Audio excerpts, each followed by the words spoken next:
CM ಆಗಿ ದೇವರಾಜ ಅರಸುರವರ ದಾಖಲೆಯನ್ನು ಮುರಿದಿದ್ದಾರೆ CM Siddaramaiah. CM ಆಗಿ ಸಿದ್ದರಾಮಯ್ಯನವರ ಹೆಚ್ಚು ಅವಧಿ ಸೇವೆಯನ್ನ ಸಲ್ಲಿಸಿದಂತಹ ಕೀರ್ತಿ ಸಿದ್ದರಾಮಯ್ಯರಿಗೆ ಸಲ್ತಾ ಇದೆ. ಬರೋಬ್ಬರಿ 7 ವರ್ಷ 7 ತಿಂಗಳು 20 ದಿನ ಸಿಎಂ ಆಗಿದ್ದಂತಹ ದೇವರಾಜ ಅರಸುರವರು ಅದನ್ನ ಈಗ ಸಿಎಂ ಸಿದ್ದರಾಮಯ್ಯ ಮುರಿದಿದ್ದಾರೆ. ಅರಸು ಬಳಿಕ ಪೂರ್ಣಾವಧಿ ಸಿಎಂ ಆಗಿದ್ದು ಸಿಎಂ ಸಿದ್ದರಾಮಯ್ಯನವರು. ದೇವರಾಜ ಅರಸು ದಾಖಲೆಯನ್ನ ಸಿಎಂ ಸಿದ್ದರಾಮಯ್ಯ ಮುರಿದಿದ್ದಾರೆ. ಹೆಚ್ಚು ದಿನಗಳ ಕಾಲ ಸಿಎಂ ಆಗಿ ಕಾರ್ಯನಿರ್ವಹಿಸಿದಂತಹ ಕೀರ್ತಿಗೆ ಭಾಜನರಾಗಿದ್ದಾರೆ. ಸಿಎಂ ಆಗಿ 7 ವರ್ಷ 7 ತಿಂಗಳು 20 ದಿನವನ್ನ ಈಗ ಕಂಪ್ಲೀಟ್ ಮಾಡಿದ್ದಾರೆ ಸಿಎಂ ಸಿದ್ದರಾಮಯ್ಯ.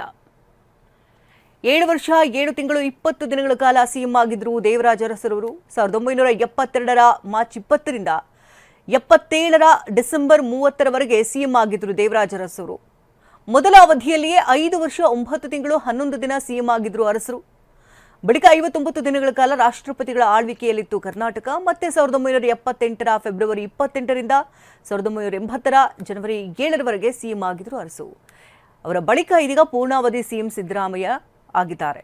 2ನೇ ಅವಧಿಗೂ ಸಿಎಂ ಆಗಿ ಕಾರ್ಯವನ್ನು ನಿರ್ವಹಿಸುತ್ತಿದ್ದಾರೆ ಸಿಎಂ ಸಿದ್ದರಾಮಯ್ಯ. ಒಟ್ಟು 7 ವರ್ಷ 7 ತಿಂಗಳು 20 ದಿನಗಳ ಕಾಲ ಸಿಎಂ ಆಗಿದ್ದಾರೆ.